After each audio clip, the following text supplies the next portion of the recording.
Good evening. Welcome to Fate Mag Radio, the online voice of Fate Magazine. I am Kat Hobson, your host, and I'm so glad that you're here. You know, I was so wrong Wednesday when I said it was Sadie Hawkins Day. So if you ask somebody to marry you and they said no, I hope that you went back and got them. Just kidding. But, I get excited about things sometimes, and that was one of them because I like my marriage. I think everybody should try it at least once. Kidding. Hello, Lori Dorsey. I am really enthusiastic about tonight's show. I have been following him on Facebook for a little while, and the first time I saw him, somebody else was talking about him. And I thought, well, he sounds kind of interesting. So I went and looked at his Facebook profile, and I thought, well, okay, he is pretty interesting. He likes the same stuff I do. He does radio, or video. So I know he'll talk. So I went and asked, and he said yes. So I have Michael Rose here tonight. He is Dark Hour Paranormal. He is the founder and host, and he is also what caught my eye also. Third phase UFO. I think I got that right. So we'll find out if I did or not. Third eye or third phase. I think it's phase.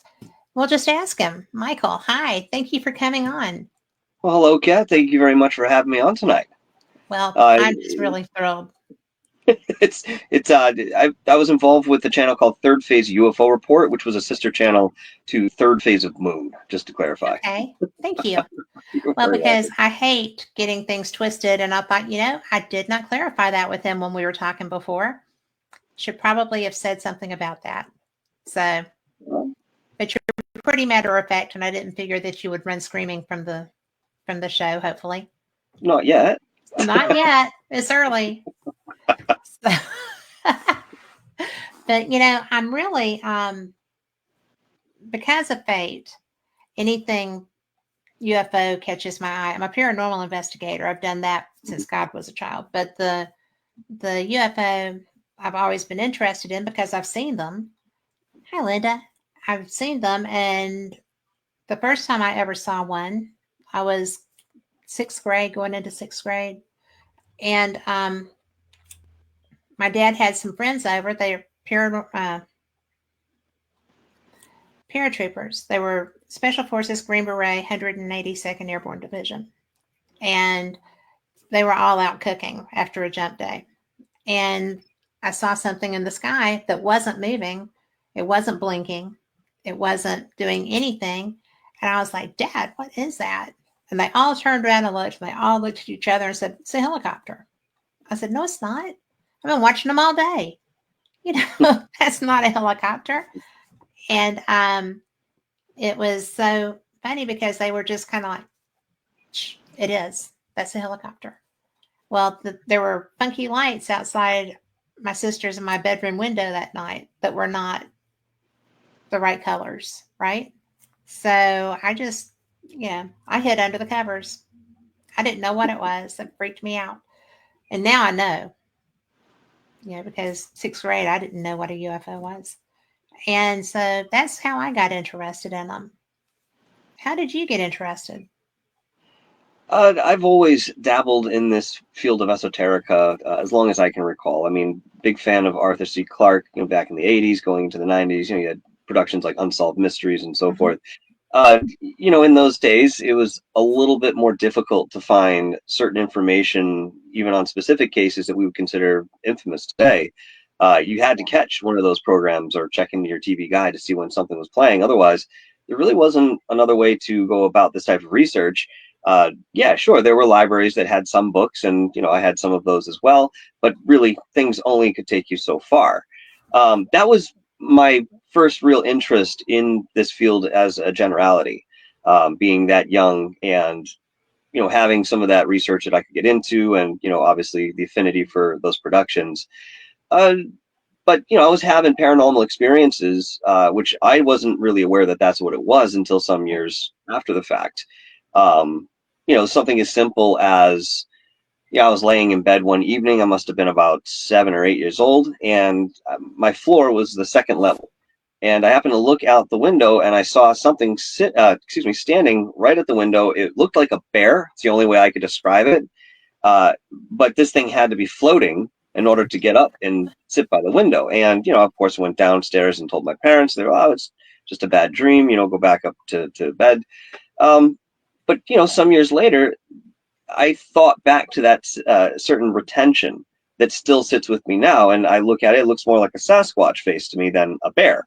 But, Mm-hmm. even something as simple as that, I was having experiences, well off very young.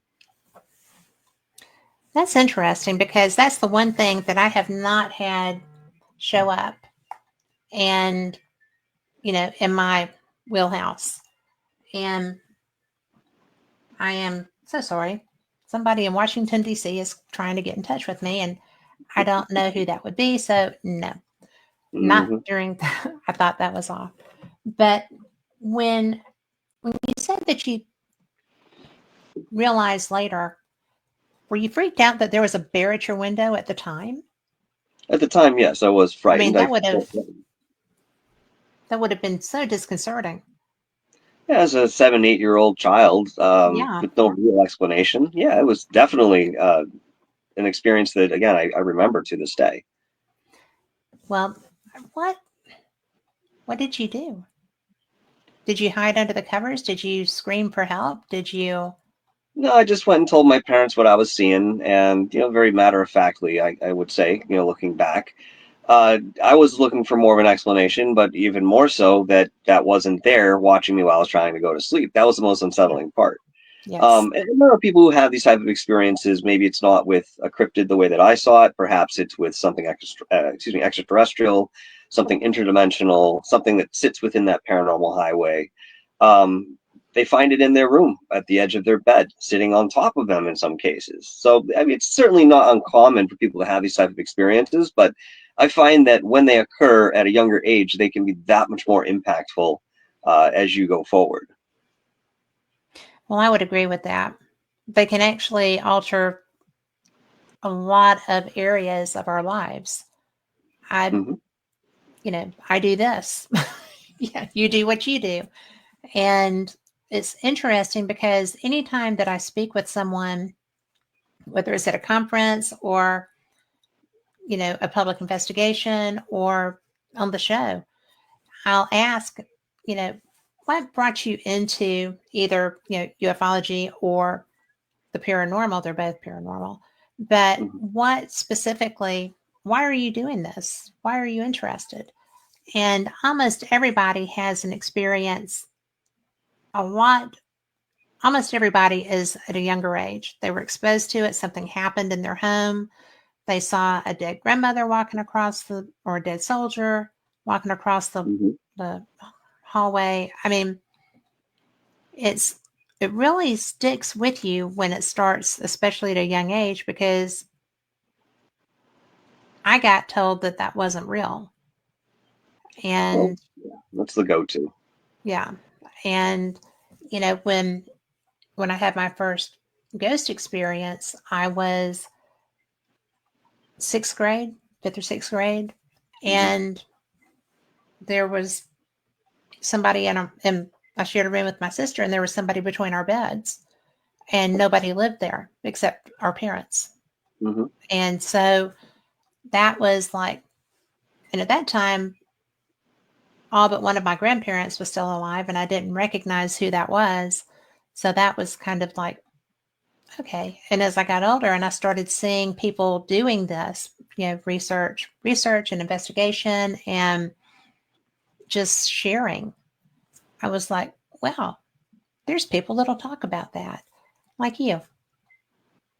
Absolutely. I mean, today we're a little bit more disclosed in a sense where, talking about the paranormal world or UAPs, UFOs, USOs, anything that, sits in there, it's more of a household conversation. And, we can look towards the television shows on the paranormal that sprouted up during the late 90s, going into the early 2000s, had a big influence on people's awareness. That's the biggest thing, especially in the world of ufology.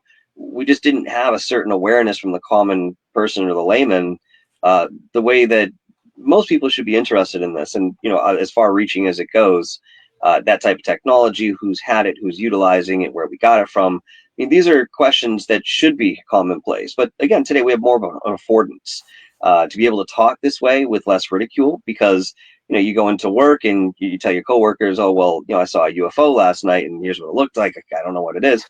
You're less prone to that ridicule Yes. than we were 20 years ago. I mean, your boss might say, oh, yeah, I saw the congressional hearings that they've been holding over the last handful of years. I'm familiar with this as a subject.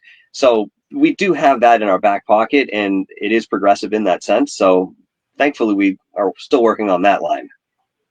Well, I have really been enjoying the interest that Congress has suddenly developed in this subject. And, or I guess maybe the willingness to at least act like they're going to share information. My very favorite was Nancy Mace's face when she asked a question she didn't know the answer to, which Mm-hmm. was, do we have remains from these crashes? Yes. Are they human remains? No. I mean, just don't ask a question if you don't know the answer. That's a really good rule of thumb. It's But out there. especially, I mean, yeah. you talk about Jaime Maussan and the mummies that he's got. Mm-hmm. What have we seen? Only a handful of those rolled out. Well, there's upwards of 25 left for people to see that they will eventually purportedly bring to the table. Um, they won't let any scientists from America go in there and do the testing that's required. And I think that if we were allowed to do that, there would be a little bit more credence to what they are. But we're still up in the air. I mean, yet this is some of the most provocative and controversial things from the subject itself that we have in front of us right now. I often say, especially in the paranormal world, would we know the smoking gun if we saw it now? Chances are we may not. We are very saturated in these fields, and there's a lot of contrivances that have gone into what might come across our desk in terms of a video or some sort of audio evidence. And people can do a lot of different things, and now you have the advent of AI in the mix. Things just become much more mired. But that being said, we still have to do our due diligence in this research, and that's why thinking about this with a critical mind is so important. And yes, you'll have the anecdotal right brain sort of thing going on as well. That'll be perhaps your experience or somebody close to you within your peripheral.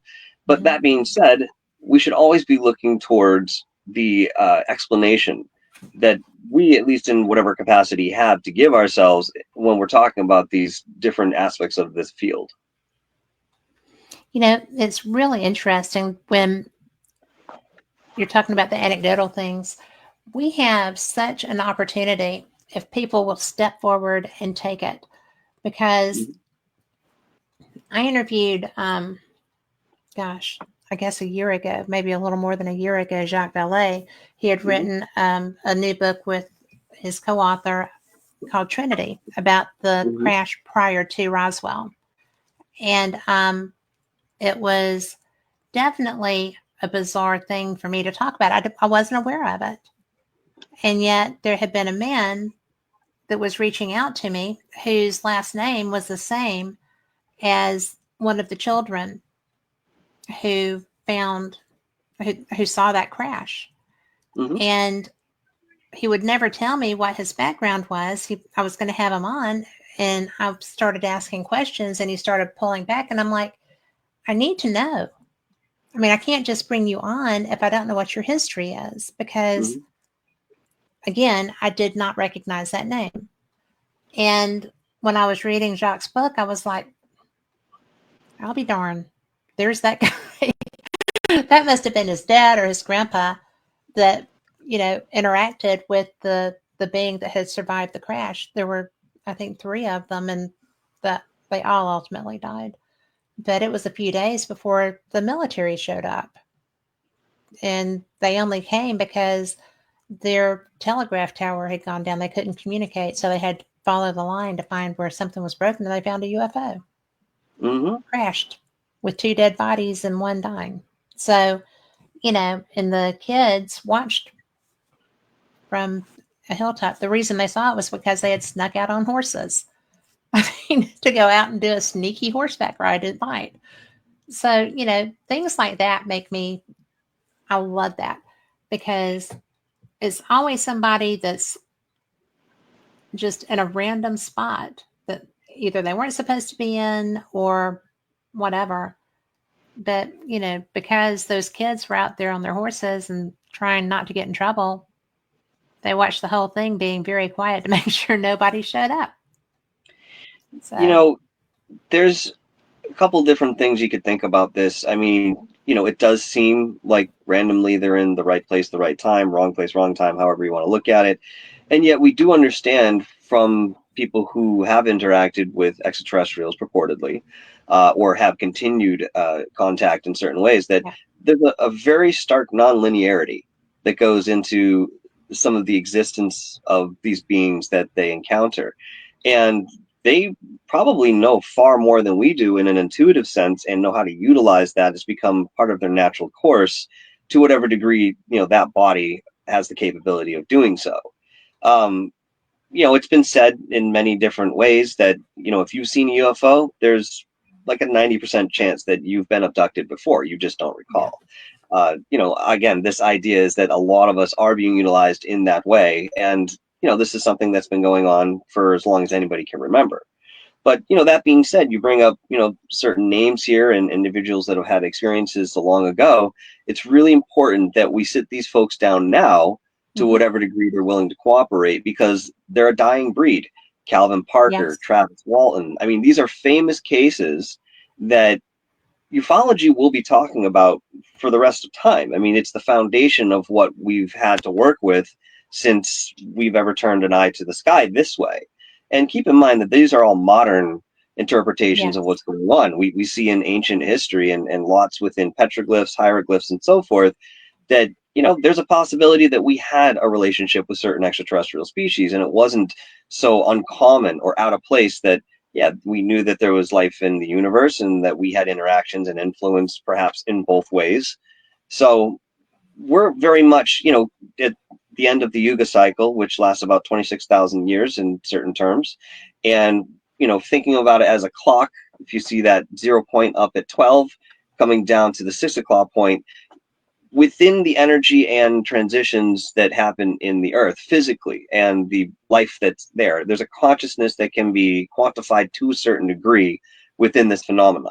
And the Yuga cycle pretty much illustrates when civilization on that planet is more conscious and less conscious based on this cyclical movement.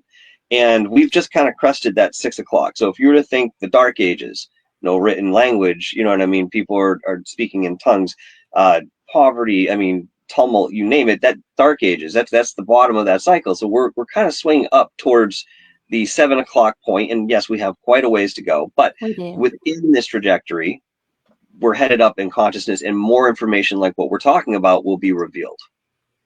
Well, I am interested in. I'd really like to get to the Jetsons, is where I'd like to get, but we'll work on that. But that's my dream. I want a flying car, but and a maid that's a robot that doesn't have to get directions, and will just come and do stuff for free. All I have to do is provide the oil and We're stuff. on the cusp. We have flying We are cars on the already. path. They're just not available to you and I, but we Yeah, have them. Russia's made them. I mean, there are a bunch of countries that have already done this, and AI yeah. is going to replace many of those mundane tasks that we do every day. So yeah, within the next 20 years, you might see a robot that gets you, your hot dog out of the water, whatever. You know what I mean? We're Yeah, right there. because I'm tired of burning my fingertips. No, there you go. But but it really is so interesting to me because to think that we're actually on the cusp of something Hmm. is so fun because we've just in our lifetime, well, I'm probably older than you, but just in my lifetime, there have been so many innovations and so many changes, and we put people on the moon and we've brought people back, and we've had people that can come and go now. We bring people, send people off and bring them back, and reusable craft. Reusable craft, I think, is a big deal. And I think it was a game changer. Now, Oh if we could yes. just figure out how to make it go farther and longer and safer, Well, I know they're working so hard on quantum.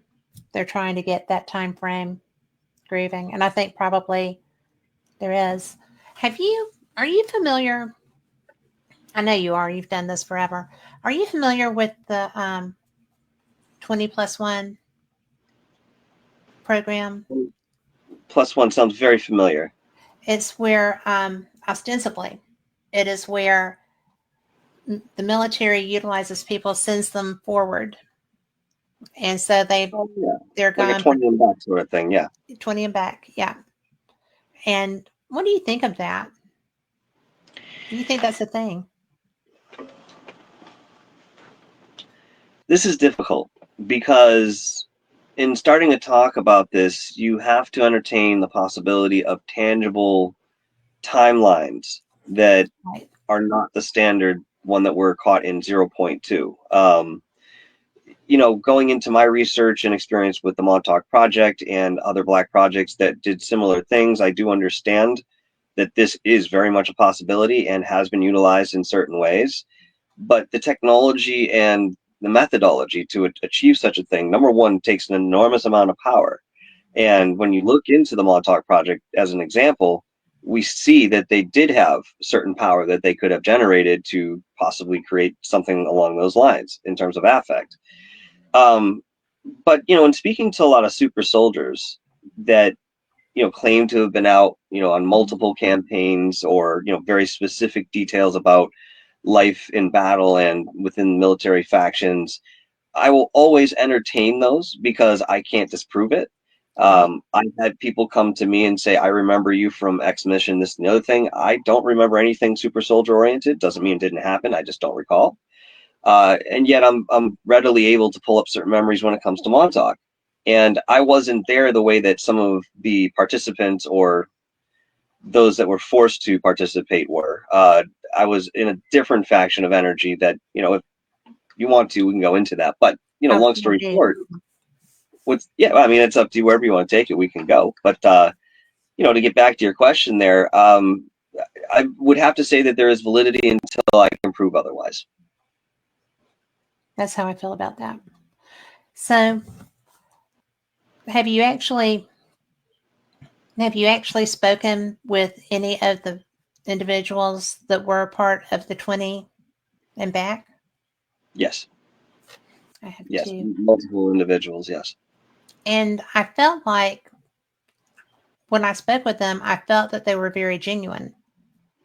Yes. And I met them initially, I met two of them at a conference who had gone fairly public. Mm-hmm. And I just thought that was so interesting because they were catching a lot of crap. They were being very strenuously judged, and it was harsh. They're I easy don't know that, targets. huh? They're easy targets. They don't have any proof. They have Exactly. all They kinds are of easy. claims, but it's that's why it's really difficult to get into that side of the field, and yet we can't sit here and say there's nothing to it. We cannot, because if the men that I spoke with were not being honest, then they had been very well trained as disinformation agents. Mm-hmm. I mean, there wasn't a lot of in between with that. The information was good, the information was strong, the names affiliated, just the ones that I heard, and I was not familiar with that program at all. I They're was like, programmed really? that way. They're only going to remember certain things, or they Right. have memories that are planted. And we first saw that with Montauk in terms of a general awareness that they were able to plant memory in versus just erase it. So, somebody you're talking to may be very genuine about their account because to them it's real and they believe every bit of it. They remember it. Without this other element inside that equation, we could be duped. And I don't mean just the listeners, but the person that, went through this as well. Yes. So it's difficult because I have met people that I do believe had an experience that way. They have certain detail that I don't know really where they would have gotten that outside of some sort of military faction Mm-hmm. or discipline. And yeah, there are a few. I could sit here and tell you names right now. But that being said, on the opposite side of things, I have come across people who genuinely believe that they were XYZ and they weren't. And you have to keep mental Yeah. acuity and stability in mind when you're speaking to individuals who have, such a fantastic story. I mean, it's not what anybody wants to do, but there are many cases that I've been in interviews and I have to ask the person. I say, do you use any drugs? And I don't mean that in any disrespect, but I need to know, are you on any sort of medication that could be causing XYZ in terms of your experience? So let's rule that out. That's really the idea. But when that element comes in, it may be a factor, it may not, but it's really dependent on the circumstance. Well, I actually have never asked someone that in an interview. That's a good question to have in your quiver. Yeah, I mean, Because, if it's necessary, you know. well, were you involved in Montauk? Energetically, I am connected to Montauk intimately. You know, some of these claims that I'll make, people can ask for a substantiation. If you'd like to, talk to me outside of the show, I can give you as much as I've got. But the three whistleblowers, Al Balick, Duncan Cameron, and Preston Nichols, were all part of my soul family. When I got that realization and it was confirmed intuitively, not just through me, but I had others that I worked with, it really set me aback, and yet still placed a lot for me, because where I grew up on the coast of Connecticut, I'm pretty much looking directly across the Sound at Montauk. Gardner's Okay. Island is sort of in the way, but Montauk has always been there for me. Now, I couldn't have been a Montauk boy. The project ended in 1984. I was born in 1981. And yet I talked to people that are born in, the late 80s, going into the 90s and so forth, and they were running sister projects that were still coming directly back to Montauk, whether it be energetically or physically. And they claim that they were sent back in time to, visit the first legs of the project, and they were there as observers. And it was part of the process that they went through. So, I mean, again, going into different timelines and possibilities, there's certainly something that we can discuss, but very difficult to validate in any sort of real way. But my connection, going back to your question, is on an energetic level. And one of my responsibilities with this association is to heal a lot of what Montauk had done. And this goes into different dimensions. It goes into different corners of the universe, even quite physically in a sense. There was a lot that was experimented with empirically Yes. that did a lot of damage, not only to individuals who, some of them are still lost out in the ethers or some timeline. Nobody knows what happened to them. Or entire dimensions themselves have been uprighted within their math, and now do not, hold the harmonious signal that they normally would, or signature, within the enveloping dimension of, the 12 dimensions that we have within this matrix, if you will. So that's primarily my responsibility, and to bring about that awareness and healing within the people that were affected, which I have done pretty strongly, in terms of spearheading, different things that I could work with in these individuals and how they could heal. But that's what we have time for now. That's what we're here to do now. Yes, we remember the things that happened, but we need to get past the trauma and heal together, because there are some of us who, again, are connected energetically to these types of projects that have the ability to help each other. And as long as we can get into a safe space and have that conversation, I generally find it to be very successful. Can you share a little bit for people listening who are not familiar with Montauk? Certainly. It's a very wide-reaching project. It really was comprised of three different projects, namely Phoenix 1, 2, and 3. Each one of these built upon the last, and really all of this began with, radio sonde technology, which essentially has to do with, weather manipulation and so forth. Orgone energy with Wilhelm Reich and his experiments with that was also very influential, because orgone energy, when directed properly, can heal anything that ails us. Any physical problem that we have, it can heal us. And also can do the exact opposite when directed a different way. It's a very powerful life force energy that was discovered and started to be utilized a bit more out in the open, through the late 40s and going into the 50s. So, long story short, Montauk happened at Montauk because they began at Brookhaven National Labs. And, initially they were trying to figure out a frequency that they could beam at an individual that would allow them to take over that person's mind and very simply said, have mind control. And they experimented for some years, and eventually they did find it, and they brought it to Congress and said, "Hey, look what we can do. You know, we could weaponize this and this and the other thing." And Congress was not too keen on the idea that, well, they could typically do that to anybody they pointed it at, you know, in terms of that research, including members of Congress. So they defunded it, and yet the Air Force was the one to pick it up. And within that effort, they moved out to Montauk Point, which has Camp Hero. It's a Revolutionary War military base that has been expounded upon and utilized for many years for different reasons. And at the time, it was abandoned. We're looking around the early 60s. And the draw there was that radar tower, which was one of, I think it was less than 10 in the world, the FPS Sage radar system. It's a very specific type of radar system that, again, could be utilized when they start working with different frequencies outside of what it was designed for. It actually sits in a band of frequencies that encompasses the frequency that they had found for mind control.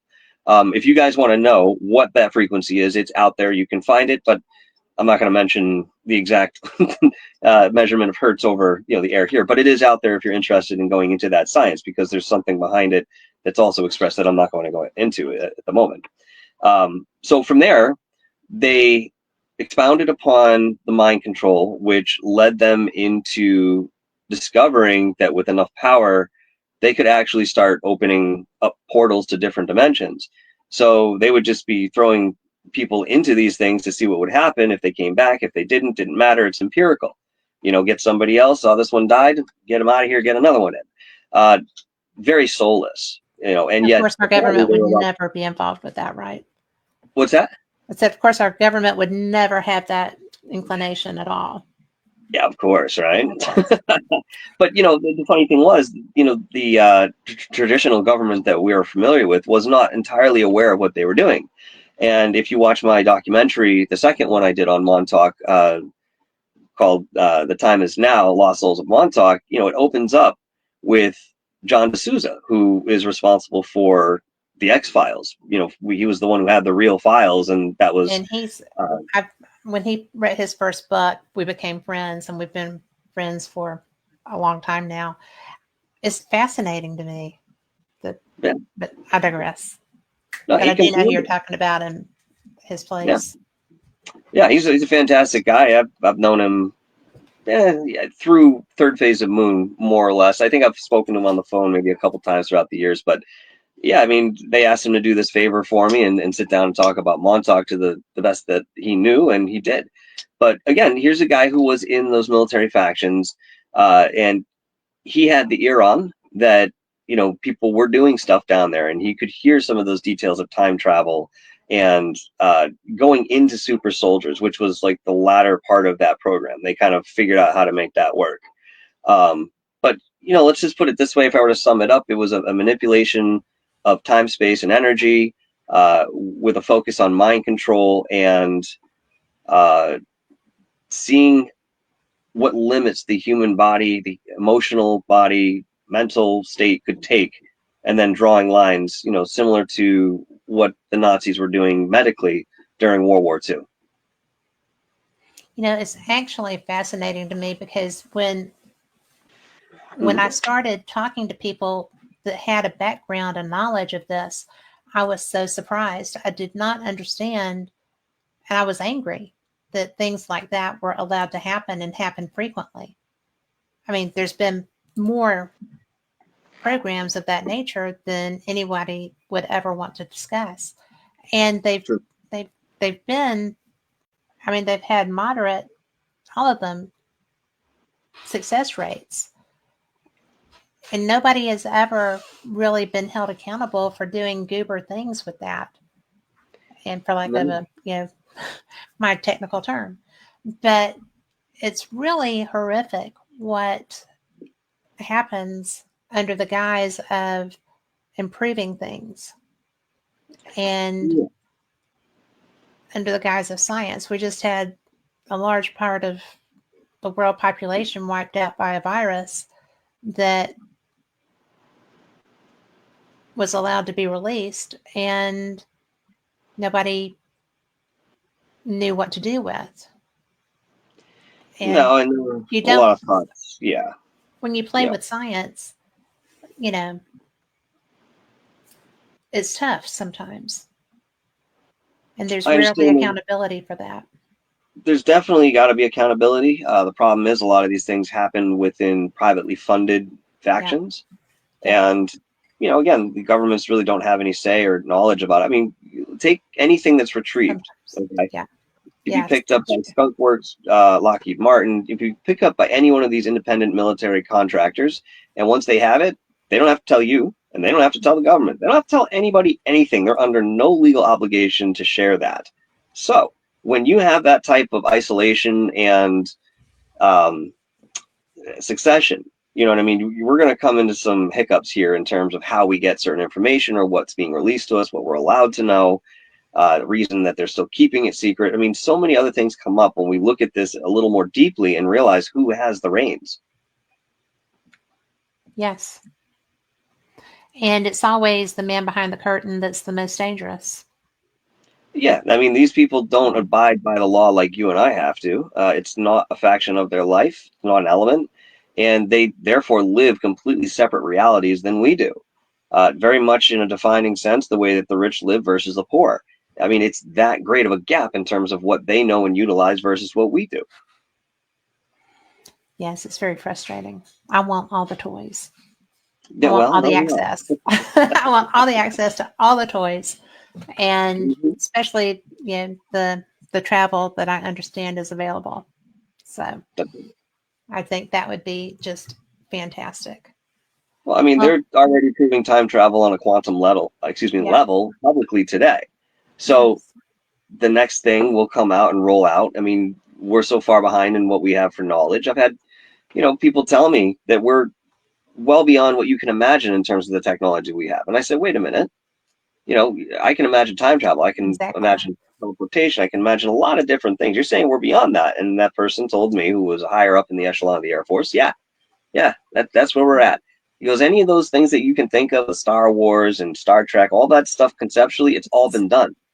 I said, you got to be kidding me. So there's something happening behind the scenes somehow, and of course, one must sit back and wonder how would you hide something along those lines? A project that's so massive and dumping money into this, there are resources that need to be tapped into. Um, there's got to be a paper trail somewhere, and even in Montauk, we found those paper trails. We found receipts and logging files and documents that show, when food was delivered to the base, and we knew that during that time there were only supposed to be X number of people there, yet you're buying food for thousands of people. I mean, these little Yeah. inconsistencies and incongruities go a long way when you start really looking into this stuff. Well, I mean, you don't really think they paid $25,000 for a hammer. What's that So now? I said, you don't really think they paid $25,000 for a hammer, do you now? Of ten course thousand not. for a toilet? Yeah. So that's my favorite movie ever. Mm-hmm. But you know, how did you get access to go and do that research at Montauk? I had the inclination to go out there at some point. I'd been thinking about it for years and not sure why it took me so long, but there was a draw that I had on a very intuitive level to the point where it was uncomfortable. Like I had to go there. And through some of my networks, I was speaking to an individual by the name of Long Island Bigfoot, fantastic guy who's out in Long Island, clearly. And he said, I have this other guy that has been very involved in Montauk and researching it for almost 40 years. I mean, boots on the ground research, working on putting all this stuff together, evidence wise, and so forth. Said his name is Brian Minnick. I said, wow, that name sounds really familiar. Not realizing that I had already seen him on the Dark Files with Christopher Garantano, just didn't know it was him.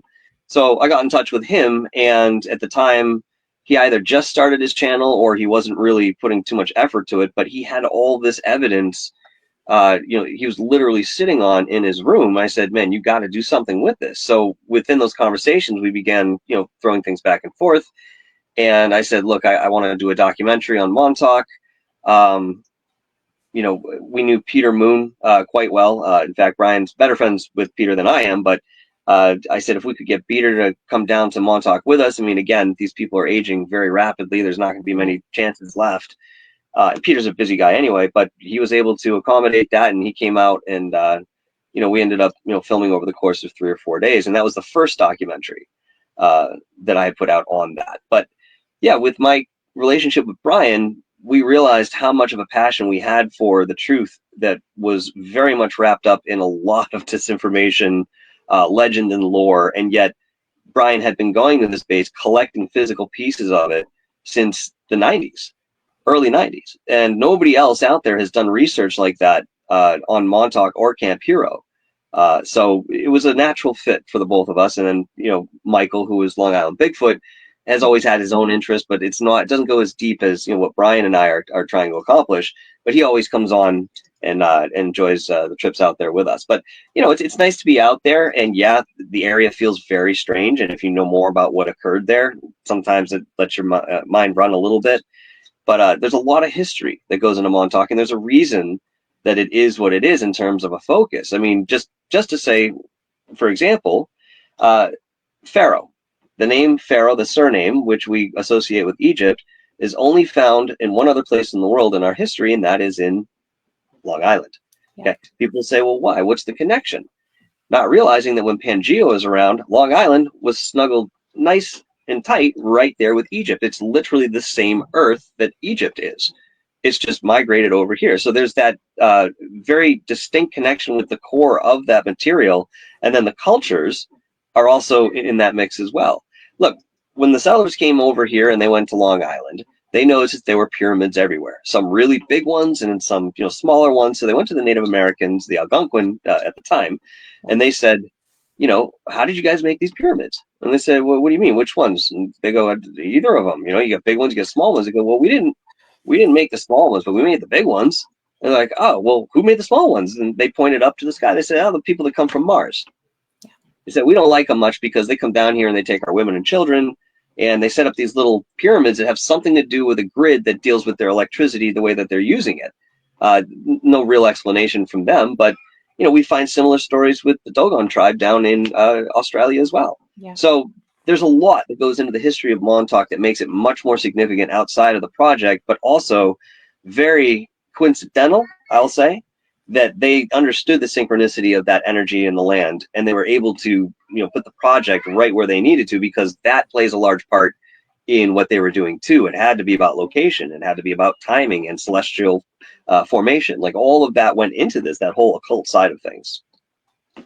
It's so fascinating to me. And I don't get to talk to people like you all that often because most of the time they're on the air. When I'm on the air, they're doing stuff.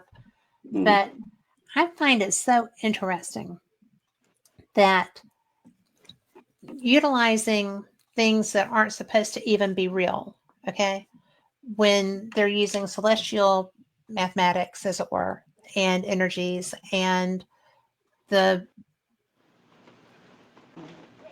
information that is so well hidden from the average person, and then randomly somebody like you comes across that. People like your friends, people like the military that had that knowledge to be able to build that and get everything grooving, to actually have the experimentation and experiences that were relevant to that location because of all this esoteric information that nobody's supposed to know, believe, accept, acknowledge. And bada boom, bada bing, there it is being used. And we're sitting here talking about that. I say to people all the time, I don't care if you don't believe in clairvoyance or, telepathy. It doesn't matter if you believe it. The government does. Yes, they do. And they utilize that. They utilize it. So it goes beyond the realm of belief and modality at this point. Yeah. It's really up to the individual to open up and carry an open mind in terms of what is possible, because we're already seeing things that well exceed what we would have imagined 20 years ago. Look at the next handful of years coming up, and when we're talking about singularities and all different shifts that really rock a paradigm rather than affect one community or one city or country here or there. This is going to affect everybody. We're in an enormous paradigm shift. Yes. And so few people will even discuss that, much less acknowledge it. That's right. That's right. And Well, there's fear that's wrapped up into this too. Don't forget that there's the other side of ufology that's trying to keep people in that narrative that, makes them believe that there's a threat. And, my yes, side of the field has always come out and said very, very strongly. And, Dr. Stephen Greer is, a good friend of my network, and, Third Phase of Moon works with him almost exclusively in certain ways. And this is what he's been trying to dispel as well. There is nothing to fear. Yes, there are entities and energies and extraterrestrials, if you will, that do mean us harm. But there's yes, also ones that don't care about us at all. The way that you see somebody's grass and not counting every blade, you know what I mean? Where they're just there. And yes. then there are others who are more benevolent to us. And of course, that comes back to the idea that they may be part of our parentage. So Yeah. there's logic behind here if you, again, just go deep enough. Well, there are humans just like that. That's We're right. varied, and I mean, when you feel the energy of somebody that has no interest in keeping a human alive, they're just there for whatever. That's To me, that's always disconcerting. And I read energy pretty well, and so it's so strange when you do feel that. And I think that I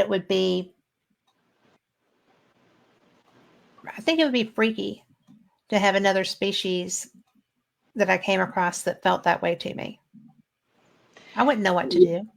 You have to keep in mind too that even though a lot of these species that we come up against seem very foreign, the only difference here is mostly in a physical sense, the way that we are interpreting that presence, or are willing enough to kind of engage in that, or mesh it into our lives. Now, Right?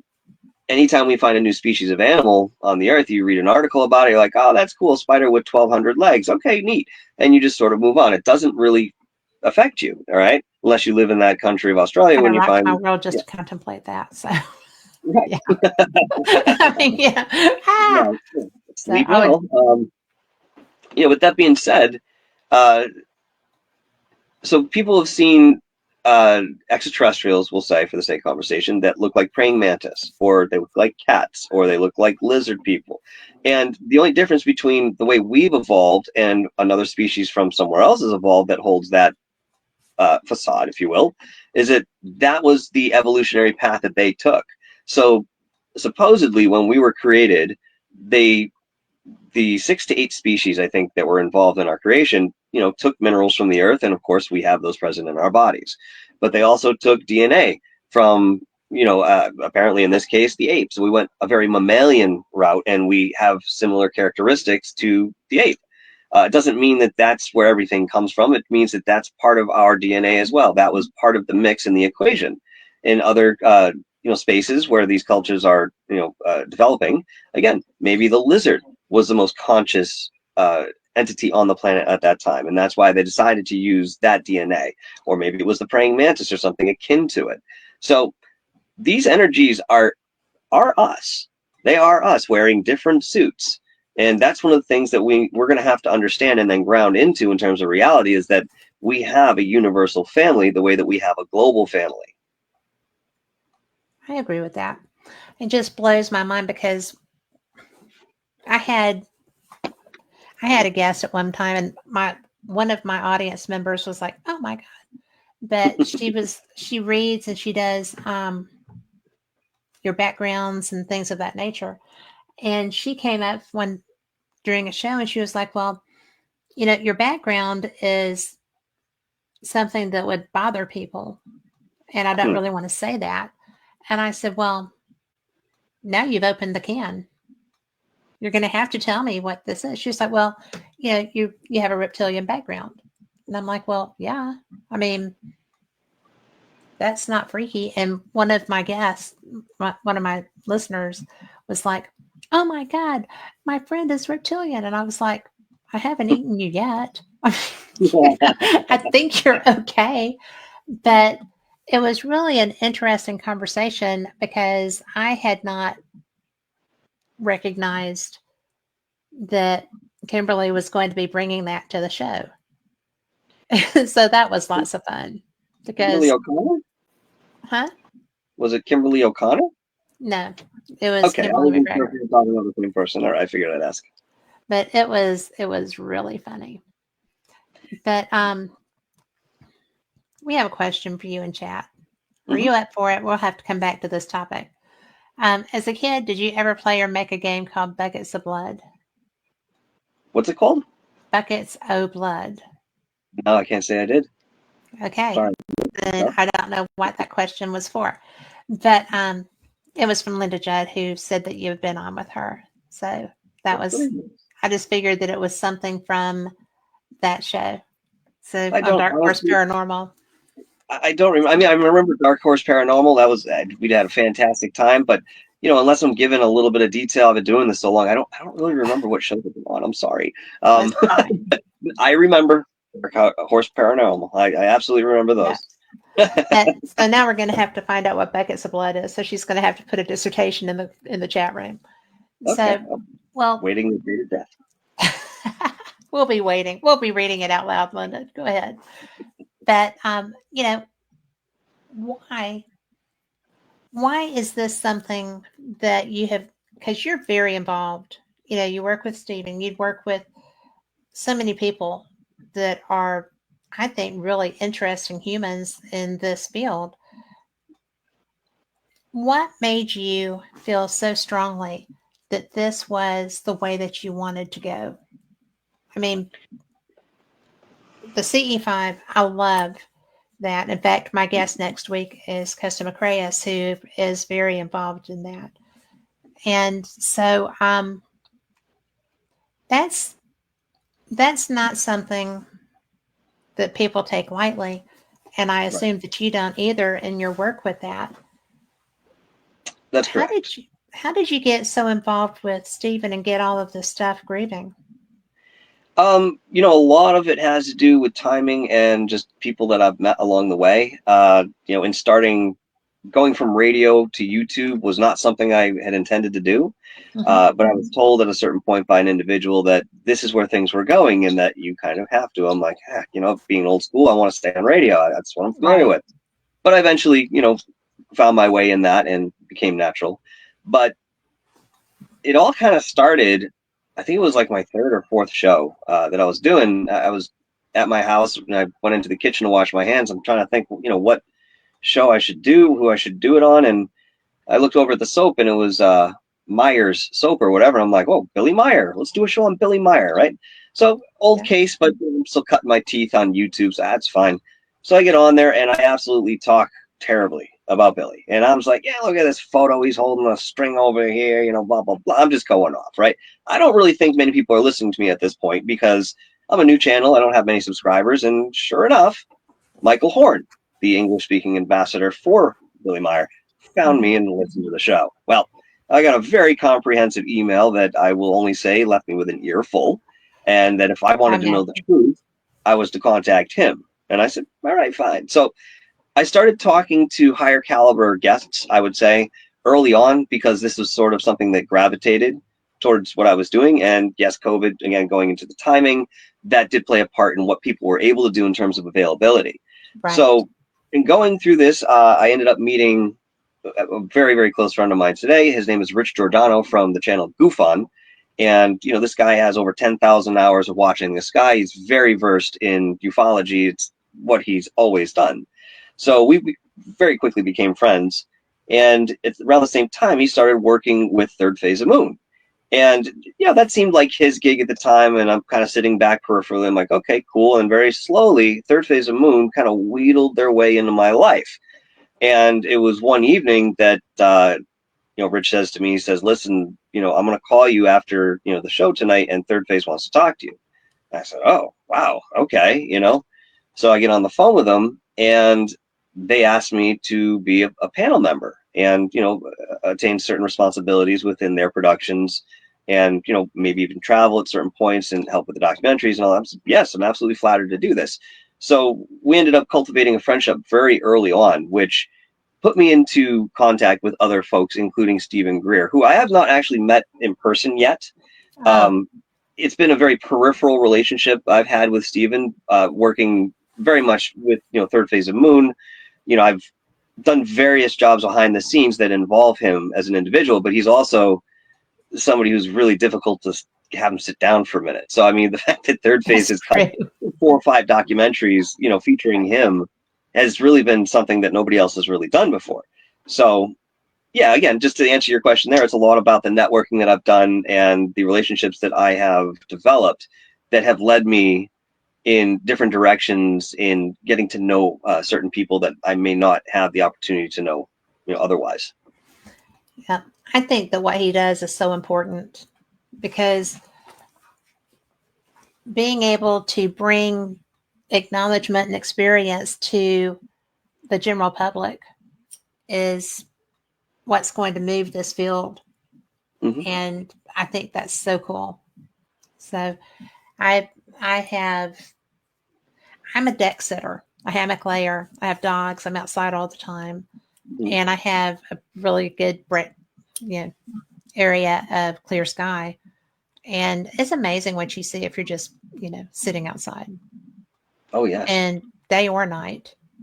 And the daytime ones are a little freakier than at night because they're very much more in your area and interacting. It's just like, Mm-hmm. no, I'm the only one here. I was on the phone with my daughter one day and I'm like, do not hang up. I don't care what happens. Don't hang up. And she was like, what? I'm like, just trust me. I'll let you know later. Mm-hmm. But yeah, I wasn't interested in a lost time incident. Certainly not on the phone with my kid, right? But that would be that would have been so hard to explain. Okay. So but I really love that this program, through really the strength of Stephen's character and energy, is getting so many people out skywatching to be able to have an experience and understand that there is communication. It's not just random. It can be random, but if you're actively trying, it's not random to get an interaction. That's right. I think that's really special and really cool. And that alone would probably freak a lot of people out, but I think it's a gift. Well, it puts the power in people's hands. It empowers Yes. you as an individual, and a lot of people aren't ready for that type of power yet. They're still worried about a monotheistic guy that lives in the sky. You know what I mean? I'm going to pick on some of those religions that have the same format because it's so old. And if you just go into the history of these secret societies, you'll find where they were born. Yeah. So how do you continue to deny that reality is something much more than what you initially see or make of it, because you have a story that you've been given, and someone else's idea of what the world is, you're given that at an early age. It's only about in adolescence that you get a chance to actually think about things for yourself, and of course is where you get And rebellion and so forth from. But on a spiritual level, um, you haven't had a chance to even decide what's real and what isn't, and now you've subscribed to something that you can't substantiate. Look, yeah. when people say I feel Jesus, or I'm feeling the Virgin Mary, sure, I believe that that's happening, but it's the verbiage that you're using which is disengaging to certain people. And for what we're doing moving forward, people are free to keep that religious modality, whatever it may be, if what they're comfortable with, but they have to go into this understanding that if we do meet on a larger level, an extraterrestrial species, or even something that's terrestrial living in the earth, and now comes up, but looks like it's an extraterrestrial, there's going to have to be an adjustment for that, and they will have to augment that truth within what they believe. But again, in doing that, you have to understand that the truth is more fluid than not. So, things Yeah. can change. Are we ready for that change? Well, there are a lot of people say that we are. And people like you and myself, Kat, we certainly are. But Yeah. it's also our job in what we're doing to very gently introduce what may come up sooner than later to audiences that don't necessarily have that perception. Well, I'm more geared towards coming out of the sky than coming up out of the ground. It's both. Honestly, we've I got them know it here is in both. the I know earth, it's and both. But but people want to make it one or the other. And I'm like, no, it's both. well, I mean, because look how many of us there are Hmm. and how many different ways we look. I mean, it's not unrealistic to think that everything is likely to change pretty quickly with just one introduction. Well, I mean, the thing And is, too, I went to Belize few years ago with the company RKOX that I founded with Jared Murphy, and we were given exclusive access to a site that most other people, including government officials, are not allowed to go on. It's privately owned. It's the only one in the country by a Mayan culture. And it was only then when I got there and we went up into the woods and we started seeing the caves that I realized that the Mayans, by and large, lived in caves. Mm-hmm. They lived underground. So, if we can do it, and we've done it as a populace, Well, I then mean, why we have, wouldn't something yeah. else do it? Yeah. I just think that, and it's just going back to old episodes of Fate or old, what are those, the Fright Night movies or whatever, that I'm okay with that. I'm not okay with a burrowing kind of looking humanoid creature. And I don't know why. I don't know why. Some things I'm fine with, some things not so much. And I'm not afraid of really meeting anybody. I would like that opportunity. But it's and I thought I was going to get a chance, but when the craft came out of the cloud, there weren't any portholes. I was so bummed out about that. Sort of. But it was just like, all right, look, there's something that's moving out of that. There was a yellow cloud that was so low, it was over my gazebo coming through my backyard. And I'm like, that's when I was on the phone with my daughter. And I'm like, okay, don't hang up. Just don't hang up. And then nothing. The front of it came out at the cloud and then it pulled back in and then it left. And I was just like, you're still there, right? I'm still awake. This isn't, yeah. And she's like, yeah, Mom, what's happening? So that was interesting. But, I wasn't afraid then. I didn't want lost time. I didn't want to not be there when my husband came back and nobody know what was going on. So I was just like, just don't hang up. Just, whatever happens, don't hang up.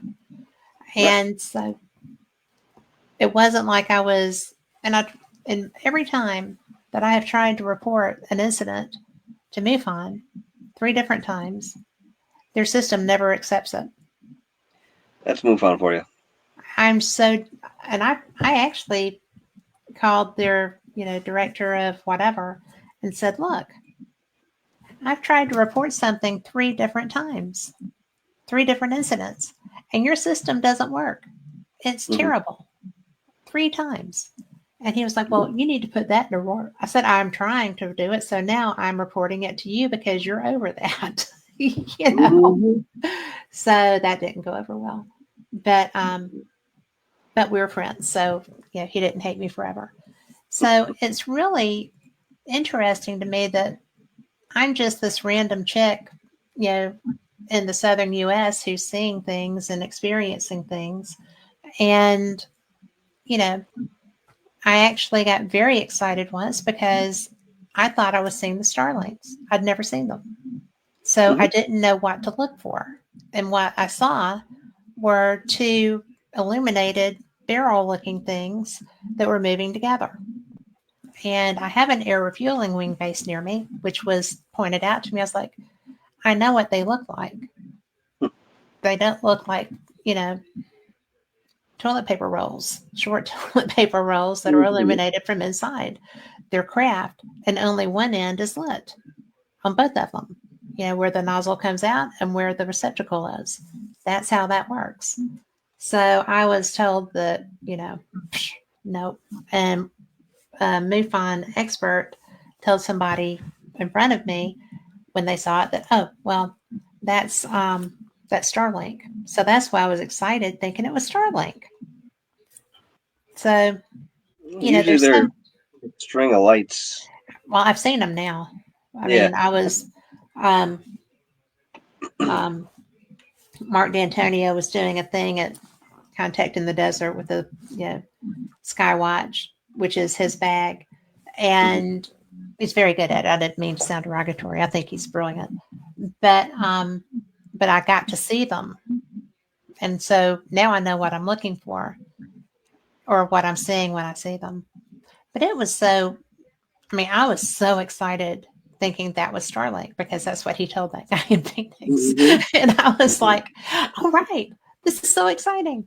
So, I'm really looking forward to an opportunity maybe to get to meet someone because I've come so close, but to my knowledge, I haven't.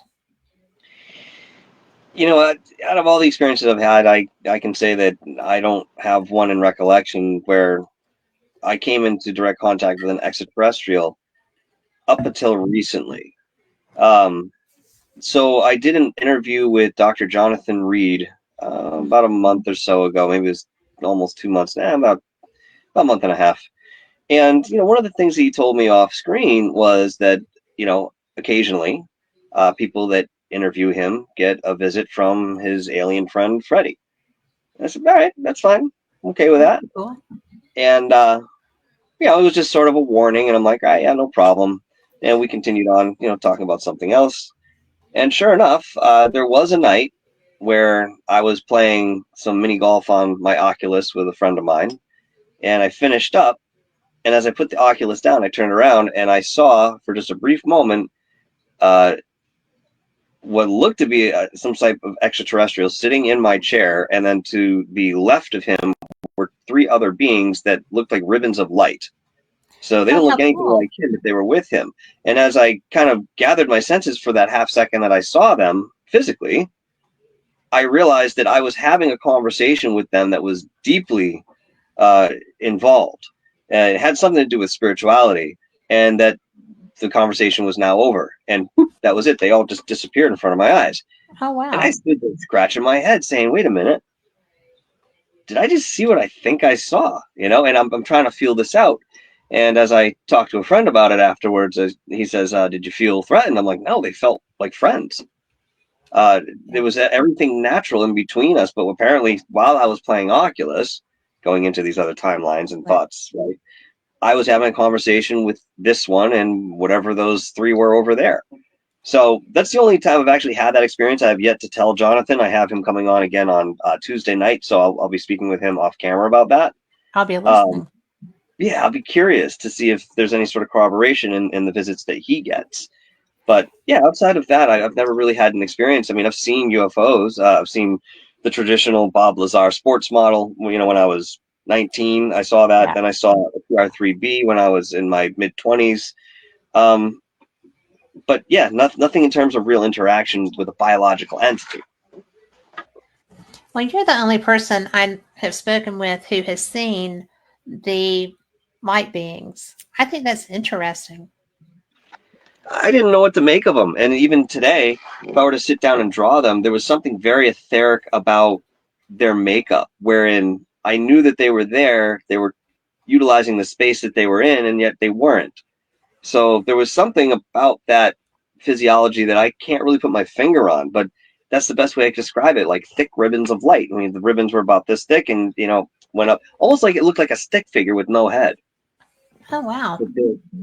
They were conscious beings. I don't know if they were tag-alongs or whatever the case was. I don't know what they were doing along with this other one that was sitting in my chair, but yeah, I've never seen anything quite like that. I wonder if they were peers or if they were, like travel buddies that were just information gathering. Yeah, all above could be possible. We could only sit in the realm of conjecture with this one, really, unless they come back and I can ask them. Well, let me know Well, I because will. because I think that was cool. I have not interviewed Jonathan Reed, but I have spoken with him, and I find him so interesting. So I love the case, and I have to say, out of everything that I've come across and that's come across my desk, this one really takes the cake yeah, because of the evidence that he has, and yeah, because of the witnesses that were there to view the body, and during the 8 days that he had it in his possession. Um, multiple points of evidence that can be corroborated, all the way down to DNA and RNA sequencing. This is not something you generally have with, a typical UFO case. Uh, right. Jonathan's story is so much more involved, and the only thing I feel bad about is that he's had a hell of a time trying to get this out there just to talk about it. I mean, obviously, excuse me, in the way that somebody like Phil Schneider's life was uprooted by the information that he carried around and talked about. The same things have happened to Jonathan. Thankfully, Jonathan is still with us. They weren't, these attempts weren't successful. Yeah. But there were things that did happen, and he has people around him that protect him because it's necessary. Even in going through to get in touch with Jonathan, I had to speak with Dr. J Radio Live, who was Art Bell's producer, and this is how he knew Jonathan and what have you. So he'd interviewed him about a year ago or so, and I was really excited to see what those interviews produced, because it was just so in depth. So when we did this interview together, he actually co-hosted with me at Jonathan's behest. Right. It was a familiar face and voice, so to speak. It turned out fantastic, and yet we only brushed the surface. So we'll be getting back to that on Tuesday.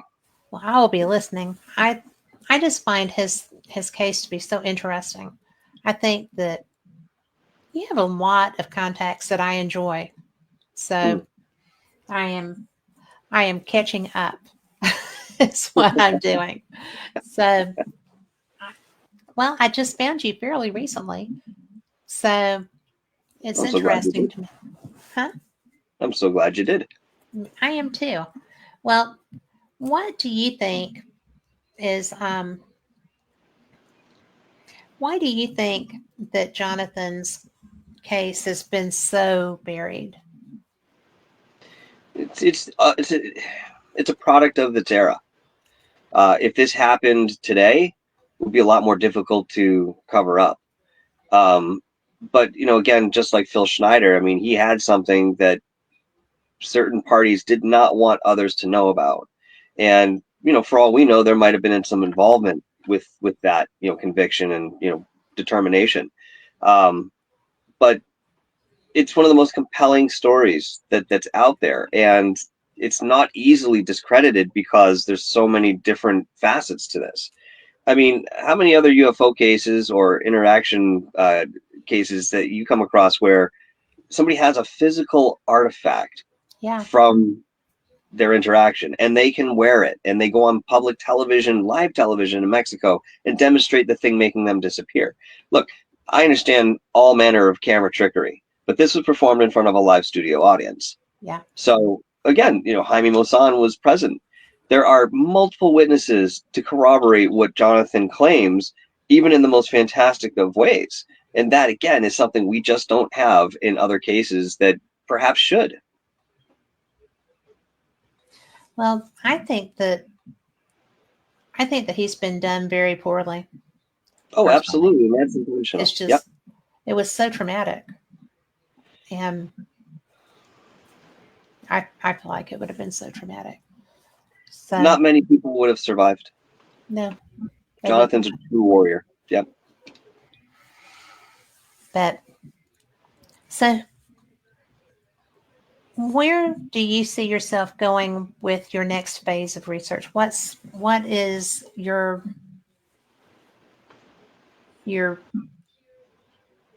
passion right now? I suppose the answer to that question is sort of reflected in what I'm currently involved in. I'm working on a book that is directly focused on my paranormal experiences, theory, and certain factions of the paranormal world I think need to be spoken about in certain opinion. Just sort of a benchmark for where we are right now. So I'm putting that together. Hopefully that'll be done by the end of the summer. I'm also working on another Montauk documentary. This will be the third in the trilogy, and for the foreseeable future, probably the last of this type. I mean, I will continue to research with Montauk, but I'm going to be a little bit more niche when going into certain areas of that subject after this documentary. But in that we have some pretty interesting things to discuss and present, going from the reel-to-reel tape that we had found on our first initial jaunt out to Camp Hero, which we have had analyzed, and I have lots of thoughts on that. all the way to an individual that we met in Camp Hero who was a native of that area and remembers all the stories going throughout the 70s specifically that talked about, kids being taken over to the camp and what they were doing there and so forth. I was with Brian when we met him, and he said, "Were you guys part of the group that pulled out the chair from the underground?" And Brian and I looked at each other and said, "Wait a minute, what do you mean? What chair?" He goes, "Oh yeah, the psychic chair that they were using." And I said, "Yeah, we know of it, but as far as we know, nobody's seen it." He goes, "Oh yeah, my daughter's got a picture of it. They pulled it up from the underground." I said, "We need to speak to her." So there are some leads Wow. that we have that would just be incredible and blow a lot of things out of the water that, the last generation that brought this to light was not able to produce. So working on that steadily. I'm also putting together a Bigfoot documentary with Long Island Bigfoot. I began filming that about a year and a half ago, and that should be out, if all goes well, by the end of the summer. But that's a very curious foray into not just your traditional idea of what a cryptid is, but more so how we connect with those cryptids when we put ourselves in their environment. Mike is somebody who is a Reiki master and turns on that Reiki before he walks into a forest. And this guy has animals gravitate towards him like he's made a sausage. He went out into the woods the other day and this little raccoon's following him around. Doesn't seem to be sick, ill, anything like no rabies, none of that. He's an animal whisperer, and he does the same thing. And a lot of times his analysis is more right brained. Although I've been standing in the woods with him and he shows me something, the little face over in the bushes, and I'm like looking over towards it. I'm like, is that the leaf? Is that pareidolia? And then immediately I see it just fade in front of me and realize that that was a space that something just occupied. Yeah. So I've seen it with my own eyes. So I want to bring that to the audiences and give a little bit of a different angle in terms of the staunch scientific community, which we will touch upon, but we won't stay focused within that domain. We're going to go more into the peripheral analysis and anecdotal analysis of what cryptids are. So, those things are, for the moment, keeping me busy. I don't think you have any trouble staying busy. The Paracons I'm doing this year, yeah. So yeah, I was going to say, I don't think you have trouble staying busy. Well, when you start doing your work with Long Island Bigfoot, so we have things happening here in Alabama, and there's some serious research going on around the state relevant to just really strong anomalies. And then there's a lot of Bigfooters who are interesting to talk to here too. I have not gone on a Bigfoot expedition per se.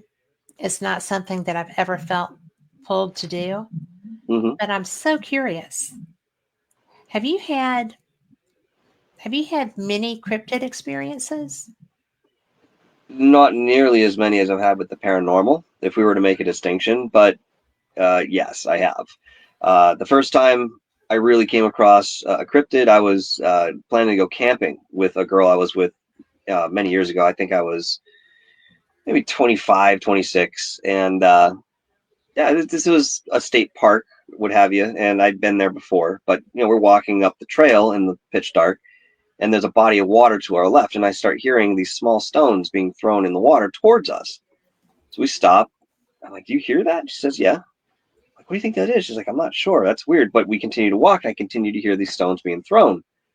Next thing you know, I feel in the air something akin to like a tightness. And it just kind of hits me all of a sudden. Maybe if I were to look on it now, it felt sort of like anger. I don't really know, but I felt something in the air. It had changed, and immediately I hear an enormous boulder fall into the water. Now, there are no rock facades that way over some of the cliff areas where something naturally could just fall down. Something had to find this stone, bring it to the water's edge, and then huck it in. So while I didn't see anything, I now understand the activity of walking into a cryptid domicile, if you will, where they reside. And this is exactly what that experience was. In another case, I was out on Long Island. We were in the Pine Barrens, and it was myself, Long Island Bigfoot, and Brian Minnick. And we were out at night just going in to see what was there, because the forest is full of energy, and it's a matter of how you tune into it. Mm-hmm. Generally, can dictate what you experience. And I'm in the woods with a Montauk historian and somebody who goes out in the woods all the time. Mike is a retired military guy. I mean, he has bearings like you wouldn't believe, and we get lost. We're in the woods, we're lost. It's pitch dark out. We don't know where we are. And somehow we find ourselves eventually getting to the opposite side of the lake that we were camped on. And we could see some of the reflection in the distance, the glows of the fires. And we're like, okay, so now we have an orientation. We couldn't figure out or decide or agree on which way was back. And we were on one trail. So there was a disorientation that was happening. And this was the initial onset of what was to come. So we just make a decision and we start heading back on the trail. And off to my right, I feel something walking with us. So I look over and I see an enormous shadow that was in the shape of a humanoid that was probably 6.5 to 7 feet tall, bigger than me. And it's moving fluidly, almost as a reflection in a mirror. And when I stop, it stops. When I move forward, it moves forward. It was only then I realized that there were red eyes associated with it as well. And I'm thinking, good Lord, whatever. I'm not going to make too much of a deal about it. And this Right. thing followed us for, I don't know, the latter part of maybe 10, 15 minutes heading back towards where we thought camp was. Well, once we got out of that experience, out of that energy, it seemed like everybody knew exactly which way to go.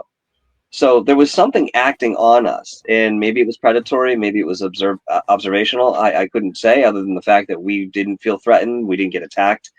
But something was definitely there, and I think it went well beyond what I've experienced in terms of paranormal phenomena. Mm-hmm. Phenomena. Well, it sounds like it was an intelligent being that was getting you away from whatever it was protecting, but making sure you got out okay. Perhaps more the former than the latter, but I don't know. I don't know the disposition of that one. No Well, indication there. I have found that if there is negative intent, it's not hard to recognize. And it doesn't sound like that was going on. It sounds more like, oh, no, no, no, you're far enough. We're going to get you that way. We're going that way.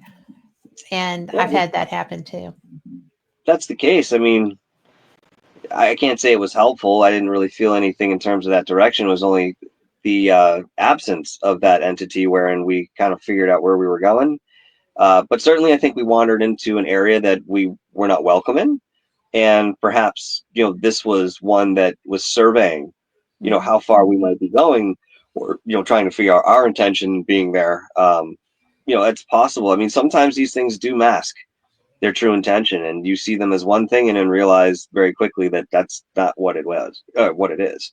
Yeah. But depends on the circumstance, really, and the energy that you're up against. Is this elemental, or is this something more developed in terms of consciousness? You kind of have to ask yourself when you come up against something like that in the field. How do you ascertain or differentiate between energies, I guess, for lack of a better term? How do you read them? Depends on the format, and what I mean by that is, there's a difference between channeling through a clairvoyant sense and having somebody come in versus something that's in your natural environment. Um, Many cases, it's very difficult to make that assertion. You kind of have to just go on the merit that there's something there, and in a scientific way, kind of analyze and describe what it is based on its behavior, and then find patterns in more historical experiences or cases that may mimic or be familiar to give some sort of name to whatever you're working with. In most cases, you don't get that. Right. I can tell you if an energy is acting benevolent or malevolent, but I can't necessarily always tell you who that person was, because they may lie too, or they may project themselves to be something that they're not. Especially when you go into these non-human consciousness, these entities, they embody something much different than what we're aware of or what we live in terms of familiarity. And it's very easy for them to manipulate people, especially in a weakened state, or Mm-hmm. perhaps, God forbid, a child. I've seen many cases where that was what was happening. And, just like, for example, Annabelle the doll, very famous case, the homeowners thought that they were talking to a little girl. Yes. And, whatever validity is actually, with that. And unfortunately, we have to look at the Warrens cases with a huge grain of salt these days. Um, the pattern is still there. You have something come in, it seems to be something that wants to be a part of, the family, the energy. It's at least, at very least, benign. In better, senses, there's an ambivalence. Um, and then you come to find out that that was just a way to get in, just a way to Yes. get you.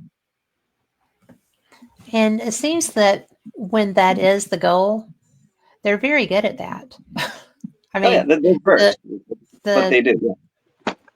and have you been fooled? Yes.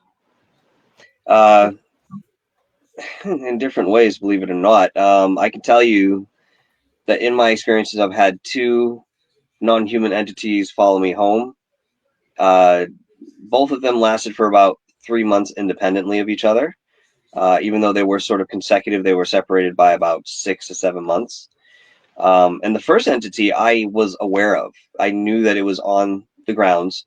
I was told by another investigator not to go to a specific area because this thing would latch on, and he had to get rid of it off of another investigator some 8 months prior to me going out there, and just, to play it safe, don't go over there. I said, fine. I mean, I was filming a pilot for a television show at the time, and there was enough for us to work within the acreage that I didn't necessarily have to go over to the area that he was mentioning.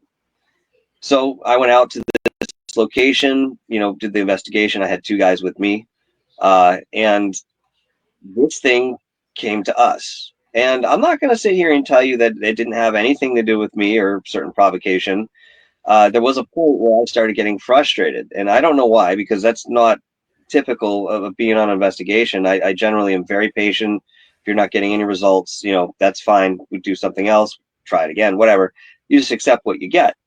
But for some reason, I started getting frustrated that evening, and I attributed to that one's energy that eventually came in full force. And I was in a root cellar, and there's one small opening, the doorway, where I could see the lights from the city in the horizon, but that's the only light that's available to me. But that being said, if somebody were to come in, I can see their shadow, against the background, and I can make out, that outline. Okay. So when this thing came in, it punched in through and went right behind me. It stood behind me screaming. I've never heard anybody so angry in my entire life, but it seemed to have infinite energy for this ire and rage, which it was then screaming at me, "What do you want? What do you want?" And I'm telling him, like, I didn't call you. I don't want anything. Like, why are you here? And it doesn't hear me. It just keeps screaming. But as soon as it had come in, all these little minions, the way I call them, smaller shadows, humanoid, followed and very soundlessly filed all the way around the perimeter of the inside of the room. It was a very disorienting experience because you see motion and expect to hear sound, but it's even worse than not having sound.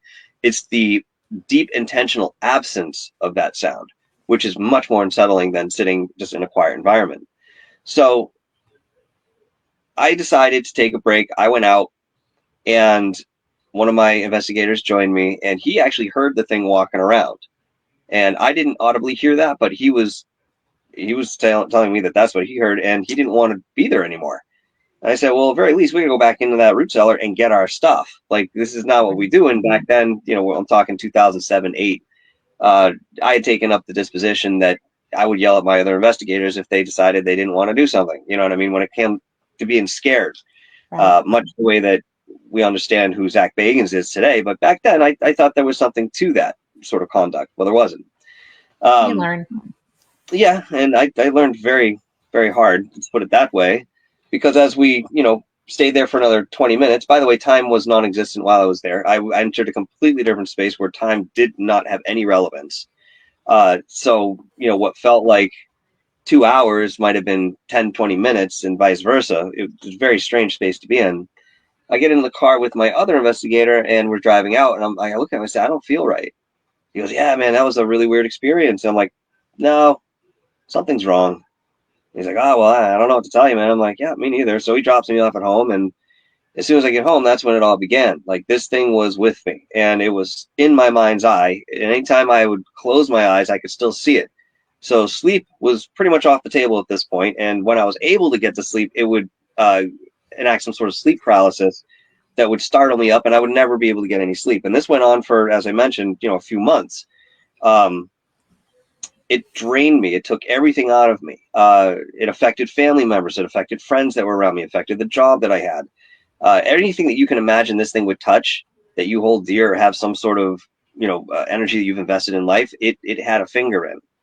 And it got to the point where I was experiencing such high levels of anxiety and dread that were consistent. I couldn't take it anymore. I could not ignore this one that was still there screaming, because that's what I had largely done, just turned away. Yep, still screaming at me, never changed the pace, never let up. So finally, I'm driving to work one day, and I said, you know what? I'd rather face this thing and take whatever consequence comes than deal another day the way I've been living. So through a very quick intentional meditation, that's what I did. And as soon as I turned around, that thing was waiting for me. So again, it starts on me. What are you doing? Why am I here? What do you want? And I said, to be quite honest with you, and I paraphrase this because it took a little bit more convincing than I make it sound. I said, I wasn't even there for you. I was there to talk to the others that, you pretty much have hunkered there. And, there are stories that go into that. I said, it was never my intention to bother you. And that was the motif of what I was trying to say. That was the overall theme of what I needed to convey. And as I continued to repeat these words in certain ways, I could see him in my mind's eye moving backwards, moving back, moving back, moving back, until it was way at the end, like a football field away on the horizon, just sitting there. No interaction, can't feel it, but I can see it. And that's where it stayed for about another 3 months, but never came back up towards me. And then it disappeared. Well, sometime later, I mean years later, I did find the other investigator that had that same experience. And when I spoke to her, I was blown away by the similarities that we had within the experience, down to certain details that we could very readily agree that it was the exact same entity that plagued us both. Now, the only difference is I only caught it once. She ended up getting rid of it, thinking she was good enough to go back, and got it again. So she has, I think, 2 books out on the subject. Her name is Joni Mayhem. Oh, I know Joni Mayhem. No, well, that's who I'm talking about. Well, I haven't talked to her in years, but she's always fascinated me. I think she's pretty cool. Oh, yeah, we did a show together. Fantastic. Yeah, go ahead. That is so intense, though. Yeah, and the funny thing is, the second one I caught was at a completely different location, and I won't go through the detail now, but long story short, I had some crazy experiences in this clandestine graveyard out in the middle of nowhere. A buddy of mine I worked with seemed to know about it and had experiences there, so he wanted to take me. And this thing comes home with me, and I'm getting the same exact sort of feelings. Like, I can feel it around me to the point where it's so intense. My body is vibrating so intensely, I can't eat. I'm losing appetite. This is the type of thing that would happen. And like pulling my hair, whispering my name in my ear just as I'm falling asleep, stuff that would keep you in a weakened state. Well, sure. That one, this is the curious thing. That one was actually a watcher spirit. So it came with me, I would guess, because I was the most sensitive out of anybody in that group, and there were more people than were supposed to be there. And I felt that the energy was very discombobulated, and that, if there was something, that probably would attract it. But long story short, about 3 months later, which it was a different experience, but just as intense, this thing left, and I could immediately feel the difference. Now, I wanted to go back to that graveyard over the past few years. And even though I looked at going to that first location where I had that entity, I realized that it's off limits for me. That's the only place I cannot go. So I'm not going to test faith here. Test fate. So I said, okay, no, it's not worth it. I said, I want to go back to this graveyard, but I don't want to deal with the entity the way that I did. I said, what do I have to do? And intuitively, I heard 3 things that I need to do in order to go back to that graveyard and do it in the right way. Because I wanted to do an episode on this experience. I had to tell somebody, and I just couldn't, do this, otherwise. So Spirit told me, you are to buy a flower or a bouquet and you leave it at the front gate out of the sign of respect. Great, no problem. Second thing is you're going to find whoever you need to talk to in terms of the town, and you're going to make a small donation for the care of this graveyard. Now, I'll tell you, that was a lot more difficult than said, because this is like one of those ones way off on the peripheral and nobody really knows about it. But I was able to do that. And the third one was, if you do broadcast this, you cannot reveal the location. Nobody wants to be bothered over there. I said, all right, fair enough. Fair enough. So when I went into that meditation, I actually met with all the spirits that were there, and they came around me, and it was like a meeting. And there was that large one that eventually said, yes, you can come back. You are welcome. So I do. And I bring the original guy that showed me where this place was. And it was just the two of us. So I go through my motions, and I feel much better going in there. I don't feel bad. There's nothing oppressive. I feel like I'm supposed to be there. So I go over to the one distinct grave that's in the graveyard, which apparently he believes the last person who was executed in Massachusetts as a witch is laid. I don't know that for sure, but it is a very interesting grave, and it does have a weird energy about it. I noticed that in the past. So I'm over there standing by the grave, and I'm dictating this story. I have him filming me. All of a sudden, he starts laughing. It, interrupts my concentration. I said, what's so funny? He goes, you know what it is. And as soon as he says it, I can feel that one on my right side. It's huge and just lapping me in waves of energy. I'm like, oh, why? He's standing right there. He's like, hey, dude, he's standing right next to you. I'm like, yeah, I feel that. He goes, you want to know something even funnier? I said, what? He goes, he's lapping at your face like a dog, like an ally. I said, no kidding. Sure enough, I had done the right thing. I came back the way I did, and it is now an ally. And I'm welcome back there anytime I want to go. How But I cool is can't that? do that with the other one. No, yeah. Well, at least you got good advice for that. I mean, Oh, yeah. But, a lot of times people, when they are doing the investigations, seem to just want to get that negative reaction. And it's not necessarily something that they benefit from, but they always try to stir up and irritate and agitate. And I have never understood that. I have, when I was in a location and I felt like something was trying to get into my bubble, just said, you know what? No, this is my space. And I'd really prefer that you not come into that. I'm not coming up trying to hug you or touch you or do anything weird. So this is me. And I've only had one time that didn't work. But as a rule, it does. It should. Yeah. It should. I mean, the entity that I caught on the initial experience was an entity that was not supposed to be here. It was drummed up by a group of occultists that did not know how to put it back. And it belonged in another existence altogether, but it was predatorial. So it did not respond to white light. It did not respond to prayer. It did not respond to traditional protection. If I lit incense in the house, the thing would become irate. It didn't do anything but make it mad. So I had to, seek help on that, on how to work with that, knowing that this was an entity that was non-human, had never been human before, and was not supposed to be here. So yeah, traditionally, like you say, you put that boundary out there. It's in many cases respected by spirit, but there are some that will just say, ass nuts to that. We're doing what we want to do, and they'll do it. Yeah, it's kind of like, you're coming into my world right now, so your rules don't count. That's what I got. The provocation, I'll tell you why people do that, because that's the quickest way in people's minds to get a response.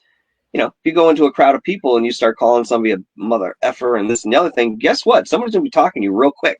You know what I mean? That negative attention attracts that violent type of response, which is what some people feel they need in order to feel validated in what they're experiencing. Look, I was somebody who looked for that. And for me, it was a thirst, the way that, you need water when you're thirsty. Like, I had to have that dark experience. I needed that for me, something in it. And when I did have it, I realized it was just always a facet of myself. There was a part of me that was that dark, and I needed to recognize it. Not that I wanted to act on it or that I wanted to experience it again, but I needed that initial sense that I could then place as a blueprint and say, this is a part of who I am too. So that was my reason for doing it, even though it was still wrong. I think everybody has that side, though. They do, but some don't necessarily want to acknowledge that at all, and they're more than happy to go through life knowing that there's something there, but don't know what it is. But look, we got to face these things within ourselves. Otherwise, how can we truly be complete? Well, exactly. I mean, we have more than one side. And, that's like the woman that I told you was telling me on the air that I'm reptilian. And I'm Mm-hmm. like, that's not the worst. I mean, they're smart. They're, they can be compassionate. They just look different. And And they they, can not have respect for us as our species. So, yeah, I yeah. I'm not going to be tripped out. And she was so hesitant to say it on the air. And I'm like, no. I mean, and then my sweet little friend was so, so gung ho on the ghost hunting side of it when that was so funny because she put it in chat. Oh my God, my friend is a reptilian. And I'm like, not out here. This is still No, me. You've known me forever. Why is this tripping you out so bad? But it was just so interesting to see that reaction we're because connected. I mean, look, how many lives have you lived that you know of? I mean, God knows. I mean, the number right? could be infinite to a certain degree, the way that we would, measure that out. So, Yeah. I mean, there could be over, um, what's the word I'm looking for? Some sort of Overlap maybe. bleeding through, because Yeah. again, taking out the linearity of time the way that we know it, we're everything all at once. We're having any experience that we're ever going to have in the present moment. So therefore, within that logic, anything is accessible, whether it be past, future, or what have you, Yeah. because once you take that into consideration, know how to work it, you just pull it from the present moment. That's it. So we have all of those things in us right now, and some of them we wear on our sleeves, and some of them we don't. That's true. Being able to jump between though, I haven't mastered that. That can take lifetimes for some, and I think so. everybody has their own path with that. That's right. And I also think that people tend to try to hide from some of them. Oh, absolutely. Like her with that reaction. I feel like if somebody had told her that, she would have just come undone. And and that's okay because not everybody interacts with things the same way. So, I but would it agree. was, huh? I said I would agree. Yeah. But that was interesting. And, I'll have energies here. Most of mine are family, but I'll have Mm-hmm. energies here. And my daughter in law will be like, I just saw your dad. And I'm like, well, he's around. I mean, I got hurt and had to be taken care of for a while. And so she was here as my caregiver and she kept on seeing things. I'm like, I'm hurt. Okay. They're looking after me too, but they can't, help me get in a wheelchair. I Yeah, have to to help have, you away later. I need you too. But, it was so weird. It was like 3 months that she had to be here to help me. And she was such a champ. She really was such a champ. But she was, she was coming down the hallway one day and she was like, your dad was in the bedroom door. I was like, well, did you say hi? I Yeah, mean, right. he's here because he's looking after me. So it's okay. And well, I wasn't scared. I mean, Good. he was just so clear, you know. So that was that was interesting because she is gifted. She just doesn't, hadn't used that before. And I think also my caring spirits were here so strongly. I mean, I had to be in bed for 3 months. It was the worst. It sucked out loud. But, it was, well, I don't have to be anymore. So that's great. And it was so funny because she was just like, there are so many people here. And I was like, well, there's three. There's three. So, Yeah, and some can come in and out at yeah. will. I mean, one moment there's 10 people, one moment there's three. I mean, it happens so quickly over there. And I was so, because I had to be on pain medication and I was so high most of the time. And she was just like, "Did you see?" And I'm like, "Right there. Yes, I did." you know, just say hi, and it was just so funny. But I think that I think it's interesting when we have different levels of spirits around. And, but isn't it so, I feel like it's a gift when they let you interact with them. Sometimes I'm better at it than other times. Do you, do you recognize who's around you when they are? In most cases, yes. If it's energy that's like family or somebody that you Yeah. know? Yeah. Yeah. I mean, I even have ones come to me that are not family or friends, but there's a familiarity, and Mhm. they'll reveal who they are to me. Yeah. I had an experience some years ago with a guy I worked with, uh, younger guy, and I get a call on a Saturday morning that he passed away the night before. So as I'm talking on the phone, all of a sudden I see out of the corner of my eye this enormous egg-shaped kind of ball of light kind of slowly moving its way towards me. And as it's coming closer, I'm starting to get, empathic responses. Like I'm starting to choke up. I'm like, uh-oh, uh-oh. And as I'm looking at this thing, it's not just the white light you would imagine. It was actually more of a baby blue. And at the bottom was sort of a really soft pink that went to like rose on the bottom. So Oh, it was an arc field that I was seeing with the different colors that I'd never experienced anything like that. So it comes closer and closer, and all of a sudden I just break down in tears, you know, trying to talk to this person on the other end of the phone, and yet knowing that the emotions I was displaying were not mine. So I said to this energy, I said, "Can you please back off just a little bit? Let me finish the conversation, then I'll talk to you." And that's when it started to recede, and I realized that was the guy. And it didn't put it all together in that moment. I just realized as it starts to recede. So about 20 minutes, half hour later, I get off the phone and I walk into my room, which was adjacent to the room I was in. And all of a sudden, out of the corner of the room, here comes this ball of light again. Well, almost like, is it okay now? Can yeah. we talk now? Is it good? I'm like, yep, sure, come on in. So I stood there for about 20 minutes and talked to the corner of the room, but he was standing in front of me. He was very much in my mind's eye, although I could still detect that light that was Hmm. there. I was seeing mostly him in the mind's eye. And what I saw was he had one foot in this little river of light. It was more of a stream, and the other foot was on the bank. And he says, I don't know what to do. I'm worried about my son, my family. I said, mate, what has transpired has transpired. It's now time for you to move forward and help the way you can from the side that you're on. This is okay. And I went through, the motions of, discussing that and why that was the case. And when I was done, giving him that logic, so to speak, I watched him put his other foot into that stream, and the entire scene just disappeared in front of my mind's eye. Like it just completely melted out of my thoughts. And as this happened, I swear the barometric pressure in the room completely shifted. And it was like nothing had happened. But I just had this incredible, overwhelming experience where I talked to this energy that was standing in front of me. So in those circumstances, I can identify, with a reasonable thought in mind who I'm talking to. Hmm. But in many cases, they generally come to me, and that's sort of expected, I guess. I don't know. Yeah. That's that had to be so emotional. It was incredible. I remember it like it was yesterday, and that happened 6 years ago, maybe 7 Wow. years. Yeah. Yeah.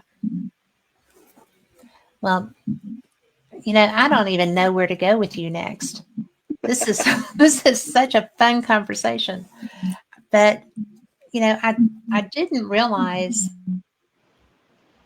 when I reached out to you that you had such a vast array of different experiences within paranormal fields. Hmm. And I really think that that makes you such a fun person to talk to. Well, thank you. So thank you for coming on. Oh, my And pleasure, and thank you for having me.